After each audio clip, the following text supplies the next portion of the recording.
Welcome to Wider View, the program that provides perspectives on the news outside the narrow confines of the mainstream media. I'm your host, Charles Dunaway. Yellow Vests marched for the 46th consecutive weekend across France amid continued bans on protests by President Emmanuel Macron. We have the right to demonstrate in peace. I have participated in every single Yellow Vest demonstration. We're always provoked by the police. Then we're encircled and gassed, even when we never did anything. Despite the anti-government movement's persistence, this month the first major poll on the Yellow Vests was issued since March. It showed that the country is almost perfectly divided in half on the Yellow Vests, but there are clear class divisions. Professionals and executives want the protests to stop, while workers and rural citizens support the social movement. Far from being finished, 40% think the movement will regain its former intensity, and that could be sparked by recent extraordinary news. The Yellow Vests were credited with a historic victory this week, finally ending French austerity. Macron called off a 10th consecutive annual austerity budget because he feared it would provoke more social unrest. For 10 years, we have only created instability. 75% of France has serious economic difficulties. We have closed hospitals, nurseries, schools. Everyone is being closed, and this cannot go on. Since late March, the Macron administration has encouraged shocking police brutality and ordered major judicial harassment of protesters, which caused an immediate plunge in the numbers of the Yellow Vests. The goal of many Yellow Vests is to leave Eurozone. We don't want the banks to keep loaning money to our government in order to make us live in captivity to debt repayments. We want to regain our sovereignty and the power to create our own money. Macron may have called off more increased taxes on households, cuts to government services, and tax cuts for the wealthy and corporations, but austerity is not really finished. This month, he moved forward with a vastly unpopular plan to raise the retirement age and make a right-wing overhaul of the pension system, which is provoking strikes, demonstrations, and resistance from unions as well as Yellow Vests. Ramin Mazaheri, Press TV, Paris. That was an excerpt from a recent report from Paris by my guest this week, Ramin Mazaheri. Ramin is the Paris correspondent for Press TV, the Iranian government's English language service. Ramin is also the author of I'll Ruin Everything You Are, Ending Western Propaganda on Red China, a compilation of serialized articles published by The Saker and the Greenville Post. I spoke with Ramin from his home in Paris. Ramin, we had you on back in March. The Yellow Vest protests had already been going on for a while. So last weekend was the 46th consecutive weekend of protests. It's been almost a year now of protests every single weekend in large numbers all over France. But apparently we're getting some results now. What's the good news? Well, it's, very surprising. It seems that, I am kind of the only reporter here in Paris who is viewing this as good news. And I'm not trying to toot my own horn there, but I'm trying to express how very unusual it is, because the news is sort of undoubtedly good. And it's something that people have been marching in France by the millions for, and they finally get it. And now, they're not giving credit to the Yellow Vests for achieving it. The good news is that expressly because of the Yellow Vests, they have prevented a 10th consecutive austerity budget.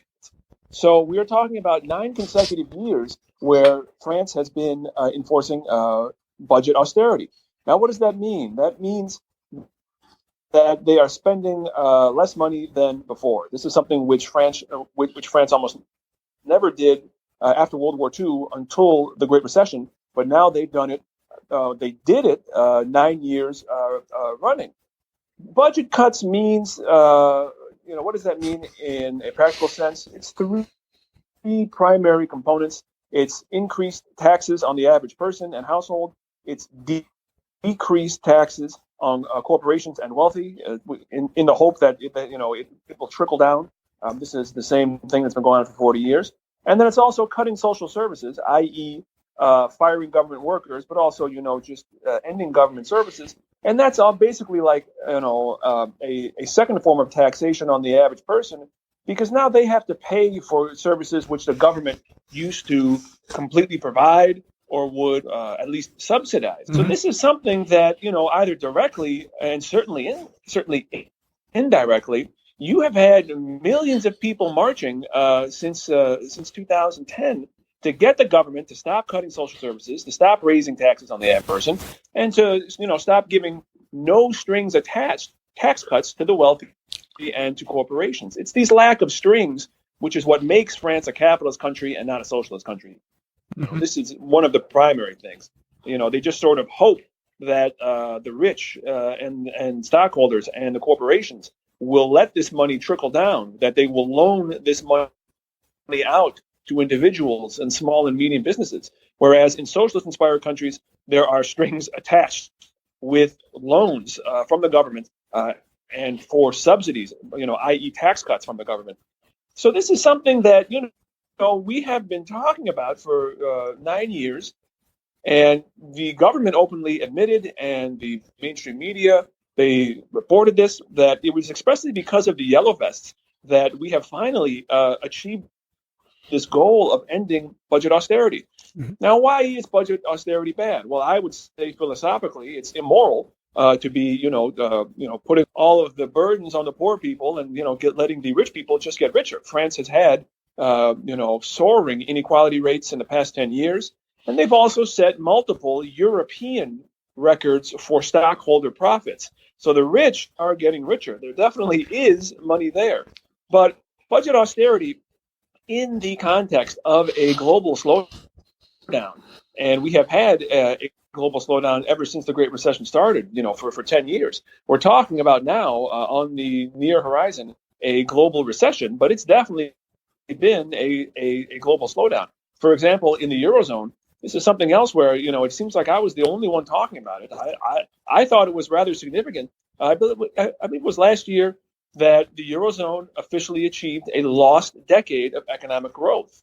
From 2008 to 2017, their economic growth was less than 1%.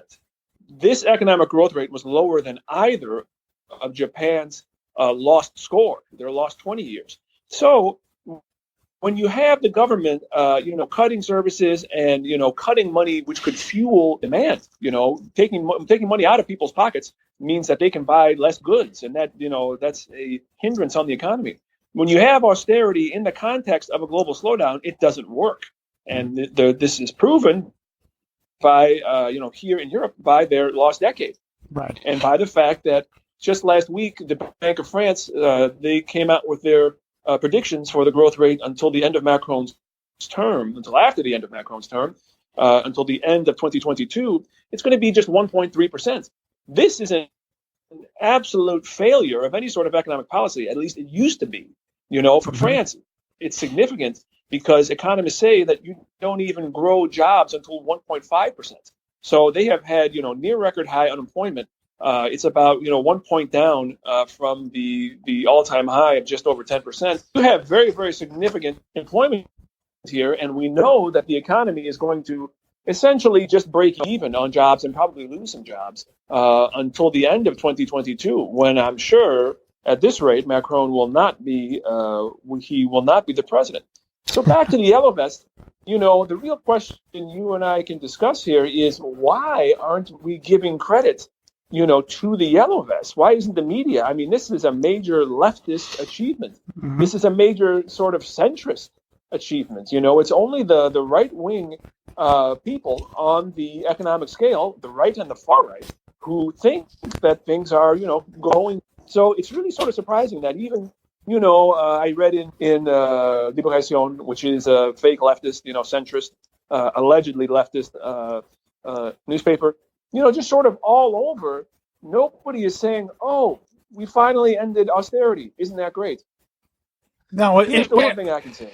I think there's something different here with the yellow vest too, that, I would expect with austerity kind of budgets that you would have protests by the labor unions and by, perhaps pensioners and so forth. But from your reports that, this is not the group necessarily that has been the core of the yellow vest protest. there are other people here and people all over France who are protesting what's going on.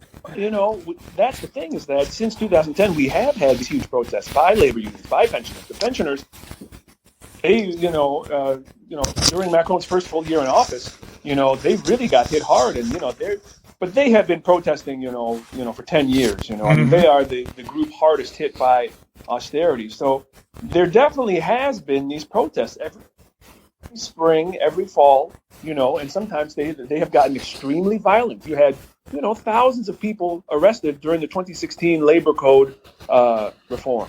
You had 2014, the rail reform. That was very violent. It just sort of goes on and on. The difference now is with these yellow vests so you have to look at these yellow vests as something in addition to. None of these anti-austerity protests have stopped. It's just that they haven't worked. These yellow vests are coming out every Saturday, 10 months now, and they actually, succeeded in getting the government to stop. And the government said that expressly. They said, "Look, we cannot, risk more social unrest." So it was the yellow vests and their tactics which worked. Now, just one thing I would like to add in: yes, budget austerity has ended. It's probably just going to be temporary, but austerity in a larger sense has not ended. Why did Macron not want to fight for more budget austerity? It's because he's saving his political capital. He is right now in the middle of, he's going to force through a very unpopular radical reform of the pension system, which includes a backdoor way of raising the retirement age to 64 years old. So that's really sort of the thing. The budget is one thing, and the yellow vests, they won a 1-year reprieve. But what's going on now is this pension reform, and then the unemployment reform is going to be just as radical. And that's why things, I'm hearing things, in France that they're saying that there's going to be a unlimited transport strike in December, which is something I've never heard of. So, austerity is still going on in the far right economic neoliberal, point of view, but the yellow vests, say it loud and say it proud. They finally ended, 9 years of austerity. And why did they succeed? Do you think when the other demonstrators and the other groups who are very well organized fail? That's a good question. I think part of it is they were willing to come out here every Saturday. Unlike the unions, who are very much in the pocket here of the government, they don't have a socialist model of unions here, like in Cuba or Iran or in China, where you don't really have independent labor unions. And the proof of why these socialist-inspired countries are right is because we've seen it year in and year out. The government can just divide and conquer. They can give some concessions to, say, the railroad workers, and then everybody at the oil refineries, they get left holding the bag. And then finally, things fall apart. People say, well, everybody else is selling out and stopping. I'm going to sell out and stop too. So this is not my opinion. This is an exact diagnosis of how all of these anti-austerity movements have failed. And the yellow vests, they understand this perfectly. They really are the smartest people politically here in France, because they realize that the mainstream unions, which is the 9 major unions, and the mainstream political parties, they're all working together to sort of to ignore public opinion, to ignore the lack of results. And that's why they have been so very, very independent. That might have to change because, there's just so much repression here that the average person since the end of March is scared to go to the protest. That's what caused the immediate plummet in the numbers of the yellow vests. It was not a decrease in interest. You still have 50% of the country supporting the yellow vests, according to the first poll on that subject since I believe it was April. It came out about 2 weeks ago. You had 48% in favor, 52% wanting the yellow vest to stop. That's half the country. That's 50% because there's going to be a margin of error in any sort of poll. But you're still talking about half the country. So how did they succeed? They didn't take Christmas off. They didn't take summer off. They showed up every week. Yep. Persistence. It's been amazing to see. Yes. No matter what you're doing, if you're learning a new language, if you're learning how to paint, whatever you're doing, if you're building a business, if you don't have consistency, you got nothing in life. You got nothing. It's always been so amazing to me that the unions and the NGOs and the grassroots socio-political groups, they could have all the momentum in the world, but if once December rolls around and once July rolls around, they all go on vacation. Unbelievable. Yeah, that seems to be what happens here in the U.S. I mean, with the exception of the Occupy thing a few years ago. I mean, everything has been one-day demonstrations. Then it's over and everybody goes back home, and it doesn't seem to be working. I just want to say, the U.S., in terms of their protests, they're not anywhere.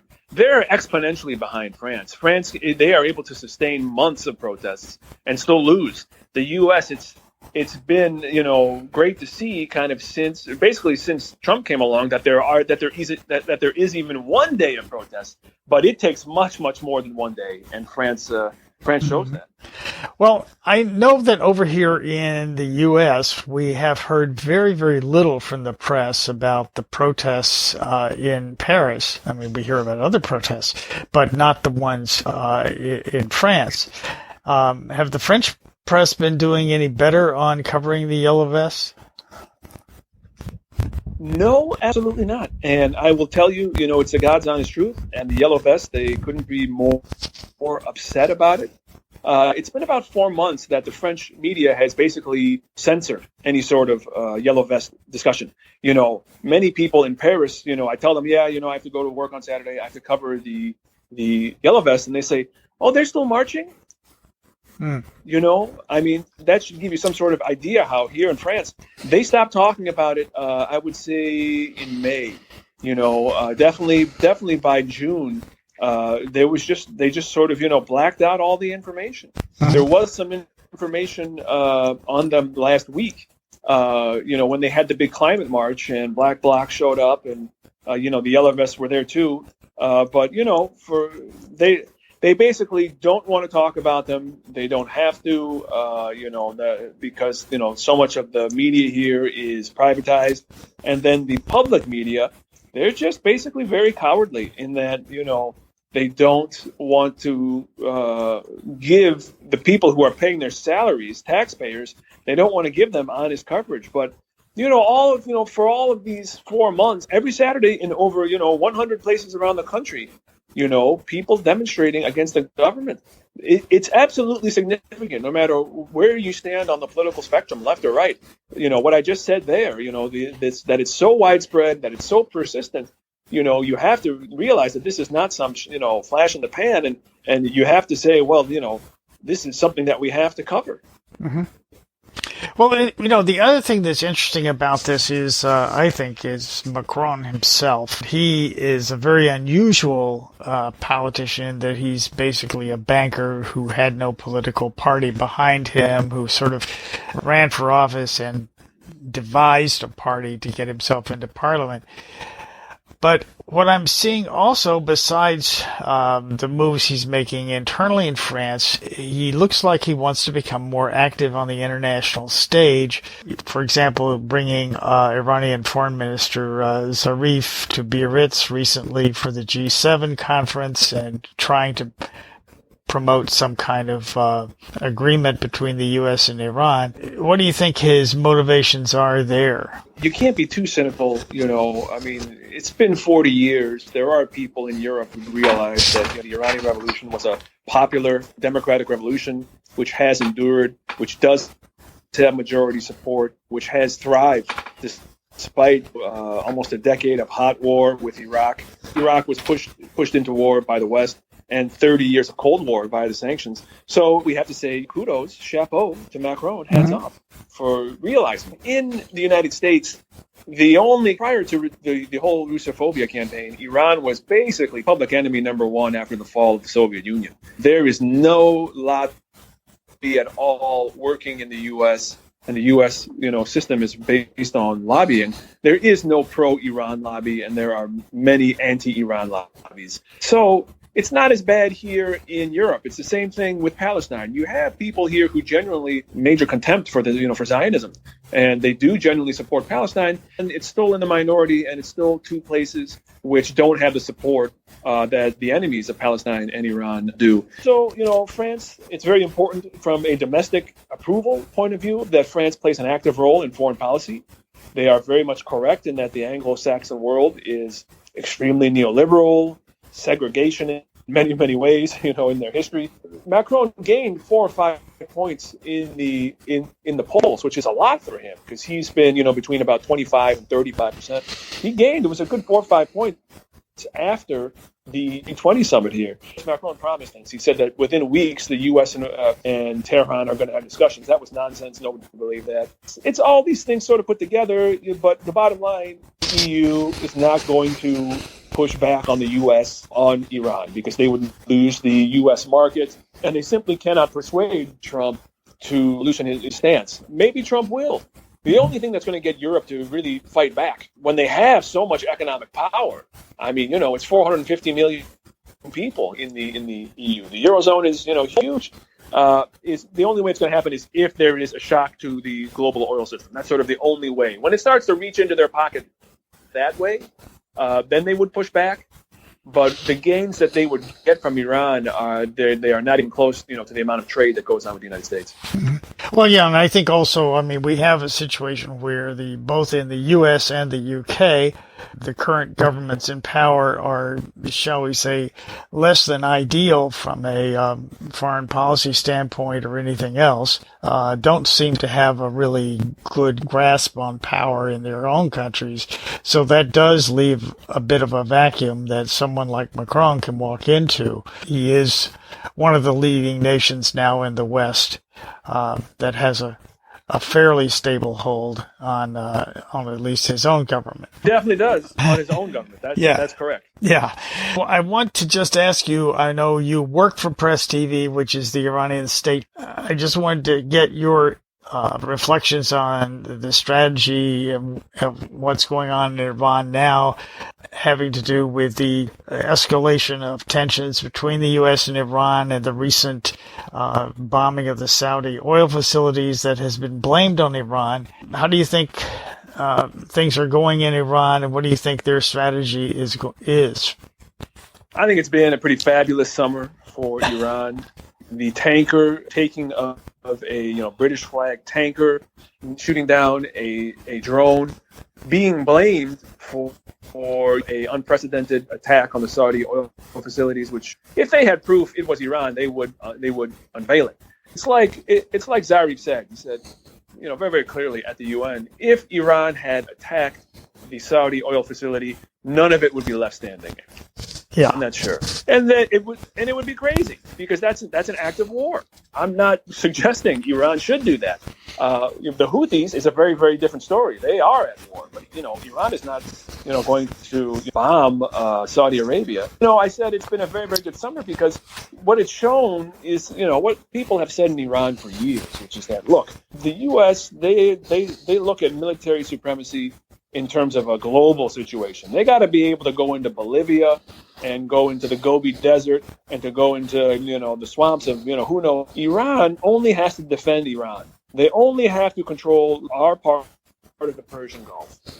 Iran hasn't invaded a country in 300 years, and they're not going to invade one anytime soon. What the last few months has shown is that this is absolutely the case, and that Iran they have achieved military supremacy over the United States in this one tiny part of the world. Mm-hmm. They have achieved military and technological equality and possibly, and supremacy there with the drones. They are equal. And they have shown that when it comes to this tiny, tiny part of the world, the Strait of Hormuz, the shipping lane is only 3 kilometers wide. It's not that hard, if you've seen the movie 300, to defend a very, very small pass. And that's basically what it is. It's a tiny pass on water. So this has given Iran a lot of cards to play. Just kind of throw out everything you read about Iran and their economic situation. They say, oh, there's so much pain going on. There's so much pain. Economically, the sanctions are, really just destroying the country. It's not true. I was just there for the end of Ramadan in, when was it, June? And they don't have as many big infrastructure projects as they did 5 years ago, but they are still building tons of low-income housing. They are building, these Chinese-style cities where they bring in people from the country, and they've built all these buildings and a huge school, and I believe it's the Middle East's largest shopping mall and an enormous mosque. They create these cities in the Chinese model. So the poor people are still getting taken care of. The government has subsidies to keep the cost of basic goods very, very low. Price of chicken here in Paris on average is $15 per kilo. In Iran, a kilo of chicken is like, as I recall, it's like 3 or 4 times cheaper. So the government knows what they have to spend their money on. When you're talking about the economic situation, this is the reality, is that many people remember during the war, this was an 8-year war in the 80s, and that was really bad. It's much better than that. It's not great. I mean, if Iran was able to trade freely, it would be almost like a Qatar of 80 million people. I mean, that's getting a bit to be wishful thinking. Because the government redistributes so much money, because they are socialist inspired, and because they control 90% of the economy is controlled by the government. That's a greater rate than in Cuba. They don't own 90%, but they control it. They have 51%. My point here is that Iran has been holding out for 40 years, and they can hold out until the end of Trump's first term. They can hold out for Trump's second term. It's really sort of at the high end. The upper class and upper middle class people who find the situation very, very grating. The sanctions obviously hurt. We're talking about medicine. We're talking about charity. We're talking about food. We're talking about, everything. But I'm just trying to get this point to your listeners. The government has been dealing with this for 40 years. So they've had trial, they've had error, they've tried different policies, but what they're not going to do is go neoliberal. What they're not going to do is open up to foreign capital. From a geopolitical standpoint, Iranians believed in the JCPOA treaty on the nuclear energy program, and there is a huge chunk of the country which says the principalist party, the conservative party, was right. Talks with the U.S. don't go anywhere. We know what happens to the Native Americans there. They don't honor their treaties. This gives them a lot of resolve. Well, good. I really appreciate all your insights on this, Ramin. Thank you very much. Thank you for your time. I appreciate it. Thanks again to Ramin Mazaheri for joining me this week on Wider View. I will place links to Ramin's book and some of his recent articles on the website widerviewradio.podbean.com. As always, the views expressed on Wider View are those of myself and my guests and may not reflect the views of the management of the radio station to which you're listening. Our aim is to provoke you to think outside the box and question the narratives you hear from the mainstream media and our national leaders. I hope we have succeeded. I'm your host, Charles Dunaway. Thanks for listening.